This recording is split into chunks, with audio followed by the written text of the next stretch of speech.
Welcome to political bridge. Chandrababu Naidu గారు medical కాలేజీలను PPP విధానంలోనే develop చేయాలని నిర్ణయించుకున్నారు. ప్రతిపక్షం ఎన్ని విమర్శలు చేస్తున్నా గానీ పట్టించుకోవడం లేదు. ఎందుకంటే ప్రజలకి నాణ్యమైన విద్య, వైద్యం అందించాలనే లక్ష్యంగా ఈ పీపీపీ విధానంలోనే ముందుకెళ్తున్నారు.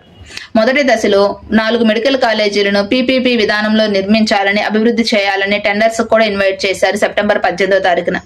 అదోని మెడికల్ కాలేజీ, పులివెందుల మరియు మార్కాపురము, మదనపల్లె ఈ 4 మెడికల్ కాలేజీలను మొదటి దశలో పీపీపీ విధానంలో నిర్మించాలని టెండర్స్ కి ఇన్వైట్ చేస్తే ఒక్క కిమ్స్ సంస్థ మాత్రమే అదోని మెడికల్ కాలేజీలను టెండర్స్ లో గెలుచుకుంది. మిగతా కాంట్రాక్ట్ సంస్థలేవి ఈ మెడికల్ కాలేజీల టెండర్ల విషయంలో ఇంట్రెస్ట్ కూడా చూపలేదు.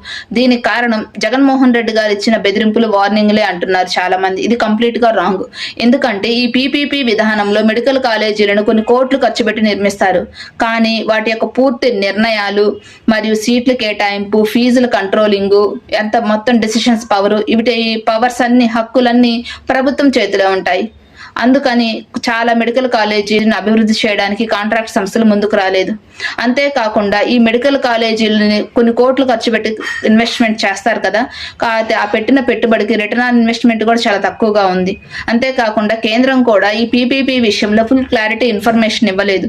ఒక్కసారి కేంద్రం నుంచి క్లారిటీ ఇన్ఫర్మేషన్ ఈ పీపీపీ విషయంలో వచ్చిన తర్వాత ఆ తర్వాత టెండర్స్ లో పార్టిసిపేట్ చేయాలని చూస్తున్నారు. అంతేకాని జగన్మోహన్ రెడ్డి గారు ఇచ్చిన బెదిరింపుల కారణంగా వాళ్ళు ఇంట్రెస్ట్ ముందుకు రాలేదు, భయపడుతున్నారు అనడం ఇది కంప్లీట్ రాంగ్ ఇన్ఫర్మేషన్. మీరేమంటారు? కామెంట్ చేయండి. వీడియో నచ్చితే లైక్ చేయండి, షేర్ చేయండి, సబ్స్క్రైబ్ చేయండి. Thank you.